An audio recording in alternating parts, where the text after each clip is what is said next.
Assalamualaikum warahmatullahi wabarakatuh. Perkenalkan, nama saya Reza Firmansyah dari kelas SI 3A Prodi Sistem Informasi. Di sini saya akan menjelaskan tentang hasil review jurnal saya untuk memenuhi tugas ujian akhir semester dosen pengampu dari Ibu Nungki Andi Tiasari. Di sini saya akan membacakan soal ujian akhir semester. Yang pertama, soalnya adalah mencari 3 artikel jurnal ilmiah terbaru 5 tahun terakhir terkait topik aljabar linear dan matris pada sistem informasi. Dan yang kedua, membuat review dari 3 artikel jurnal sesuai template yang sudah ditentukan dengan memperhatikan yang pertama ada inovasi atau kebaruan dari artikel jurnal, dan yang kedua ada kerelevansian artikel jurnal dengan topik, dan yang ketiga kontribusi atau dampak artikel jurnal pada sistem informasi. Dan yang ketiga, membuat tema dan judul baru penelitian pengembangan dari kebaruan yang didapat.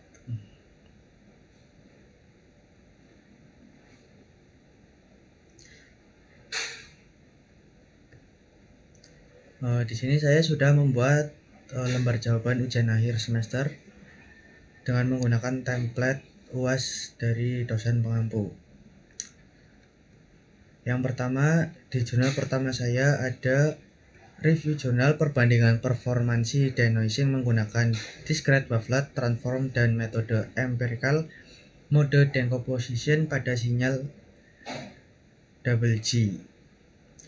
Perbandingan performansi denoising menggunakan discrete wavelet transform dan metode empirical mode decomposition pada sinyal EG. Di sini yang pertama ada judulnya perbandingan performansi denoising menggunakan discrete wavelet transform dan metode empirical mode decomposition pada sinyal EG, dan jurnalnya yaitu Journal A Proceeding of Engineering, dan ISSN-nya yaitu 2355 sampai 9365. Volume dan halamannya volume 6 nomor 2 halaman 4651 sampai 4657. Tahun terbit yaitu 2019, dan penulisnya ada Rahmat Hidayatullah Salam, Rita Magdalena, R. Yunendah Nur Fuadah, dan di sini reviewer saya sendiri, Reza Firmansyah, pada tanggal 18 Januari 2025. Untuk abstrak dari artikel yang pertama ini, artikel ini merancang sistem denoising untuk sinyal EG yang diberikan noise jenis AWGN dan ocular noise, dan tujuan penelitian adalah membandingkan performansi metode discrete wavelet transform atau yang biasa disingkat dengan DWT dan empirical mode decomposition atau EMD. Pengujian juga dilakukan pada 5 data sinyal EG dengan parameter MSE, NSR, dan PSNR. DWT sendiri menghasilkan performa terbaik untuk noise AWGN dengan basis wavelet DB12. Dan lanjut ke pendahuluan. Di sini penelitian membahas pentingnya denoising pada sinyal EG karena adanya noise yang mengganggu analisis sinyal asli. Penulis juga menguraikan bagaimana noise seperti AWGN dan ocular noise mempengaruhi kualitas sinyal EG. Kajian literatur terkait DWT dan EMD sebagai metode denoising dijelaskan secara rinci. Tujuan utamanya adalah untuk menemukan metode denoising terbaik berdasarkan pengukuran objektif. Lanjut ke metode penelitian. Di metode penelitian ini menggunakan pendekatan eksperimental dengan membandingkan DWT dan EMD. Jadi parameter DWT meliputi level decomposisi, basis wavelet, dan metode threshold. Sementara EMD sendiri menggunakan pendekatan thresholding, soft dan hard dengan nilai dekomposisi tertentu. Pengukuran kinerja juga dilakukan dengan menghitung MSE, SNR, dan PSNR dari hasil denoising. Lanjut ke hasil dan pembahasan. DWT dengan basis wavelet DB12 menghasilkan MSE terkecil dan PSNR tertinggi pada noise AWGN. Untuk noise ocular sendiri, hasil terbaik dicapai oleh EMD pada kondisi tertentu. Hasil juga menunjukkan bahwa pemilihan metode bergantung pada jenis noise yang dihadapi. Lanjut ke bagian kesimpulan, penelitian menyimpulkan bahwa DWT lebih unggul pada noise AWGN sementara AMD menunjukkan performa kompetitif pada noise ocular. Namun, penelitian tidak menyebutkan rekomendasi untuk penerapan di bidang lain. Lanjut ke bagian keaslian. Di sini artikel ini menawarkan pendekatan baru untuk membandingkan metode denoising dengan parameter yang terukur secara objektif. Kemudian kita lanjut ke bagian referensi. Di bagian referensi, penelitian ini menggunakan dataset terpercaya seperti PySonet dan mengacu pada studi literatur yang relevan. Kemudian kita lanjut ke bagian kritik metode. Metode yang digunakan itu kurang menguji variasi noise lain yang mungkin muncul dalam aplikasi nyata. Validasi pada dataset yang lebih luas juga tidak dilakukan. Selanjutnya untuk kualitas analisis cukup mendalam dengan data yang dikaitkan langsung ke parameter performa, namun hubungan antara parameter dan hasil kurang dieksplorasi. Selanjutnya ada relevansi dengan topik. Artikel ini itu sangat relevan dengan topik aljabar linear dan matrik, khususnya dalam penerapan pada sinyal EEG. Kontribusi pada teori penelitian. Yang pertama, artikel ini memberikan wawasan tentang penerapan teknik transformasi linear untuk meningkatkan kualitas sinyal yang relevan dengan studi di bidang teknologi kesehatan. Kita lanjut ke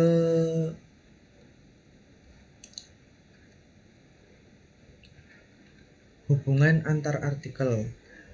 Artikel ini menghubungkan teori transformasi linear dengan aplikasi praktis dalam sinyal EEG. Dan selanjutnya ada perbedaan dan persamaan. Berbeda dengan artikel 2 yang fokus pada NLP, artikel 1 lebih spesifik pada sinyal EEG. Untuk artikel 2 kita akan bahas selanjutnya setelah misalkan artikel 1. Ide gagasan atau pendekatan baru yang diusulkan dalam artikel ini menggunakan DWT dengan basis wavelet DB12 untuk noise AWGN yang menghasilkan performa optimal. Untuk kelemahan artikel sendiri, artikel kurang menguji performa pada variasi noise lain. Dan selanjutnya ada hal yang perlu diperbaiki. Mungkin untuk hal yang perlu diperbaiki adalah menambah variasi noise untuk analisis performa lebih komprehensif. Jadi pengujian bisa dilakukan dengan metode tambahan seperti deep learning juga dapat menjadi perbaikan penting. Hal yang perlu dikembangkan juga, penelitian ini dapat diperluas dengan mengintegrasikan metode hybrid DWT AMD untuk mendapatkan performa denoising yang optimal. Kita lanjut ke usulan pengembangan. Jadi strategi yang diusulkan adalah menguji algoritma pada dataset lebih besar dan menambah evaluasi terhadap noise nonlinear. Secara praktis, metode ini dapat diterapkan pada sistem deteksi EEG real time untuk membantu diagnosis medis. Bagian selanjutnya yaitu ada hasil temuan. Discrete wavelet transform atau DWT dengan basis wavelet DB12 menunjukkan performa terbaik untuk noise AWGN pada sinyal EEG berdasarkan nilai MSE dan PSNR yang lebih tinggi dibandingkan AMD. Untuk noise ocular sendiri, AMD memberikan hasil yang lebih kompetitif. Artikel ini menunjukkan pentingnya pemilihan metode denoising berdasarkan karakteristik noise yang ada. Dan di bagian terakhir ada dampak pada teknik. Penelitian ini memberikan kontribusi signifikan pada pengembangan perangkat medis berbasis EEG dengan mengidentifikasi metode denoising terbaik untuk noise tertentu. Penerapan metode ini juga dalam sistem real time yang dapat meningkatkan akurasi diagnosis penyakit neurologis. Baik, selanjutnya kita lanjut ke jurnal kedua. Di sini jurnal kedua saya yaitu penerapan transformasi linear dalam ruang lingkup bahasa pada era digital. Untuk judulnya sendiri, penerapan transformasi linear dalam ruang lingkup bahasa pada era digital. Dan untuk jurnalnya yaitu Jurnal Pendidikan Matematika dan Matematika. Untuk ISN-nya sendiri yaitu 2460 dan 7797. Volume dan halamannya yaitu volume 9 nomor 1 halaman 1 sampai 12. Tahun terbit 2023 dan untuk penulis ada Zaki Maulana Hidayat, Sicilia Silviani dan Anita Triska. Untuk reviewer saya sendiri dan pada tanggal terbit yaitu Juni 2023. Kita lanjut ke bagian abstrak. Artikel ini menjelaskan penerapan transformasi linear dalam Natural Language Processing atau yang bisa disingkat dengan NLP, khususnya pada analisis cross-lingual embedding. Penulis membahas bagaimana transformasi ini memetakan representasi kata antar bahasa untuk meningkatkan analisis semantik. Jadi studi literatur digunakan untuk mengevaluasi metode seperti WordFact, GloVe, dan FactMap. Artikel ini juga menyimpulkan bahwa transformasi linear memiliki keunggulan dibandingkan metode non-linear dalam konteks tertentu. Kita lanjut ke bagian pendahuluan. Di sini penulis memberikan gambaran tentang perkembangan teknologi NLP dan pentingnya representasi kata berbasis vektor. Transformasi linear diperkenalkan sebagai metode yang efektif untuk memahami hubungan semantik antar bahasa. Latar belakang teori yang mendukung penelitian ini disampaikan dengan jelas, termasuk referensi terhadap metode embedding terkenal. Lanjut ke bagian metode penelitian. Di sini studi literatur menjadi pendekatan utama dengan mengulas metode-metode embedding populer. Transformasi linear juga diuji sebagai pendekatan untuk menyelesaikan masalah representasi. Artikel juga membahas perbandingan antara pendekatan berbasis linear dan non-linear. Lanjut ke bagian hasil dan pembahasan. Transformasi linear terbukti lebih efisien dalam memetakan faktor semantik antar bahasa, terutama untuk analisis cross-lingual. Data menunjukkan bahwa pendekatan ini tidak hanya akurat, tetapi juga memerlukan komputasi yang lebih sedikit dibandingkan metode non-linear. Kelemahan tertentu juga diidentifikasi seperti kurangnya evaluasi pada dataset yang lebih besar.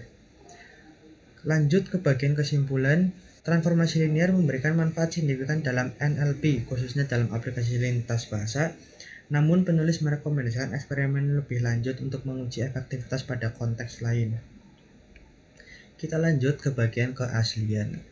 Dari artikel ini, bagian keaslian menunjukkan dan memperkenalkan transformasi linear dalam NLP sebagai pendekatan yang relevan untuk masalah representasi semantik antar bahasa. Kita lanjut ke bagian referensi. Jadi artikel ini didukung oleh referensi yang kuat, termasuk metode embedding terkenal seperti WordFact dan GloVe. Kritik metode dari artikel ini yaitu pendekatan hanya terbatas pada studi literatur tanpa eksperimen langsung untuk memvalidasi klaim dari artikel tersebut.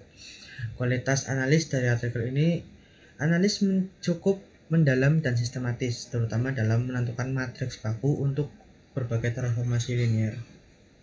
Dan selanjutnya, apakah artikel relevan dengan topik? Ya, artikel ini relevan untuk penerapan transformasi linear dalam NLP yang merupakan aplikasi modern dari konsep aljabar linear. Lanjut ke kontribusi pada teori penelitian. Artikel ini memberikan landasan teori yang dapat digunakan untuk mengembangkan algoritma NLP berbasis matriks. Kita lanjut ke hubungan tematik antar artikel. Sama-sama menggunakan transformasi linear sebagai konsep inti, tetapi fokus artikel 2 adalah aplikasi dalam NLP. Jika kita bandingkan dengan artikel 1 yang tadi. Selanjutnya ada perbedaan dan persamaan. Artikel 2 lebih berorientasi pada penggunaan konsep untuk pemrosesan linguistik. Jadi sementara artikel 1 sedangkan artikel 1 bersifat teknis dalam domain sinyal. Selanjutnya ada ide, gagasan, atau pendekatan baru yang diusulkan dalam artikel. Jadi transformasi linear sebagai pendekatan utama dalam analisis cross-lingual embedding menawarkan efisiensi tinggi dibandingkan metode non-linear. Untuk kelemahan dari artikel ini sendiri yaitu tidak adanya eksperimen langsung untuk memvalidasi efektivitas transformasi linear yang diusulkan. Lanjut ke hal yang perlu diperbaiki dan ditingkatkan. Yaitu untuk memasukkan studi empiris berbasis dataset multibahasa untuk mendukung argumen yang dibuat dalam artikel. Selanjutnya, hal yang perlu dikembangkan. Penelitian ini dapat diperluas dengan menggabungkan transformasi linear dengan metode deep embedding seperti PRT untuk meningkatkan akurasi NLP lintas bahasa. Usulan pengembangan sendiri saat ini disarankan meliputi pengujian metode pada aplikasi praktis seperti analisis sentimen multibahasa. Jadi relevansi praktis dapat diwujudkan dengan mengembangkan perangkat lunak NLP berbasis transformasi linear untuk perusahaan teknologi. Untuk hasil temuan dari artikel ini sendiri, transformasi linear terbukti sangat efisien untuk menganalisis cross-lingual word embedding. Representasi kata lintas bahasa dapat dikatakan dengan lebih akurat menggunakan transformasi linear, terutama dibandingkan metode nonlinear. Artikel ini menunjukkan potensi besar penerapan transformasi linear dalam NLP multibahasa. Untuk dampak pada teknik sendiri, transformasi linear memberikan landasan kuat untuk pengembangan algoritma NLP yang lebih efisien dan akurat dalam analisis semantik lintas bahasa. Ini juga dapat mempermudah pengembangan aplikasi seperti terjemahan otomatis dan atau analisis sentimen multibahasa.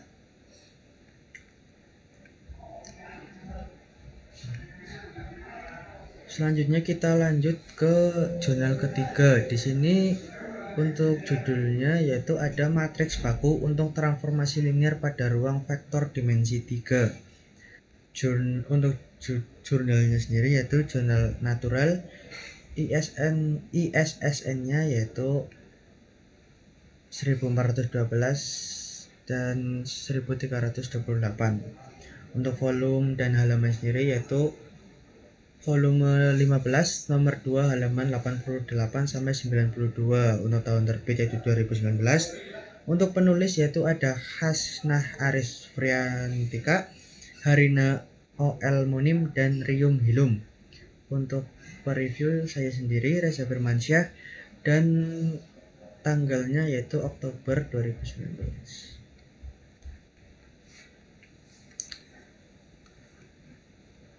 Kita lanjut ke bagian abstrak. Di sini artikel ini berfokus pada pembuatan matriks baku untuk transformasi linear seperti refleksi, rotasi, ekspansi, kompresi, dan geseran dalam ruang vektor dimensi 3. Prosedur sistematis digunakan untuk menentukan matriks baku melalui transformasi kolom hasil operasi linear pada sumbu X, Y, dan Z.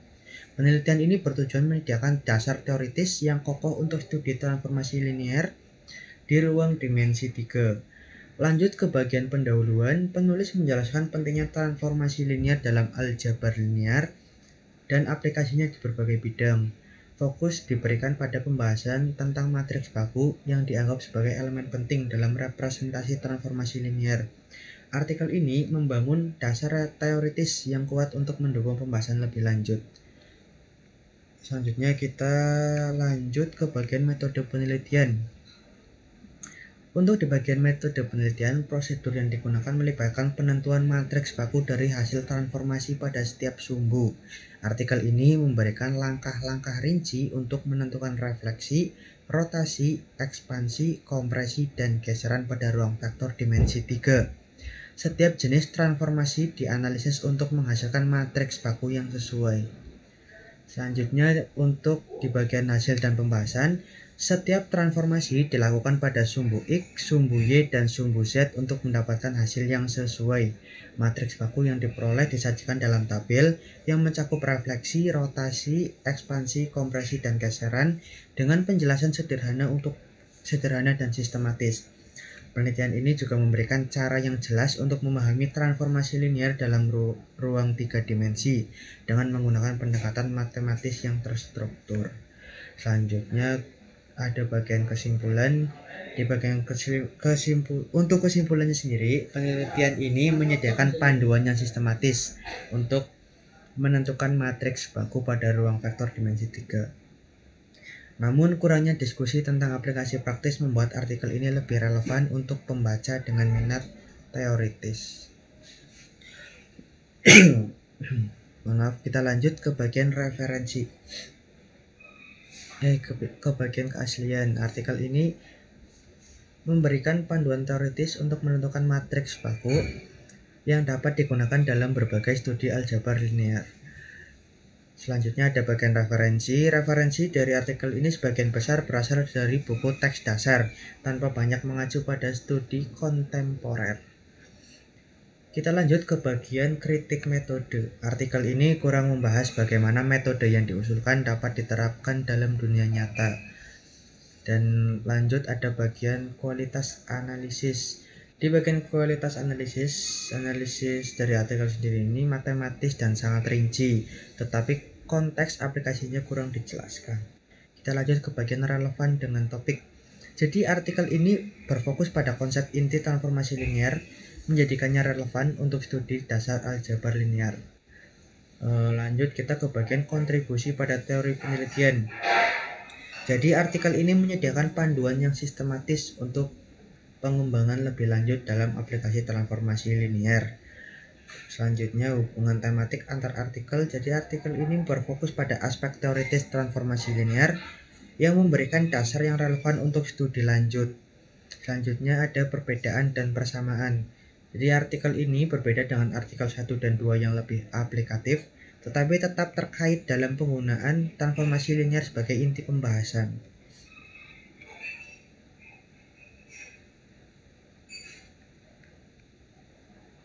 Selanjutnya ada ide gagasan atau pendekatan baru yang diusulkan dalam artikel. Di sini ada panduan sistematis untuk menentukan matriks baku yang menjadi referensi penting dalam pengembangan teori aljabar linear. Di bagian kelemahan artikel ini, di bagian kelemahan sendiri, artikel hanya berfokus pada teori tanpa menyentuh aspek aplikasi nyata, dan kurangnya simulasi atau contoh kasus menjadi kelemahan utama dari artikel tersebut. Hal yang perlu diperbaiki dan ditingkatkan. Jadi hal yang perlu ditingkatkan adalah menyertakan studi kasus atau simulasi nyata yang menggambarkan implementasi matriks baku dalam transformasi linear. Selanjutnya ada hal yang perlu dikembangkan.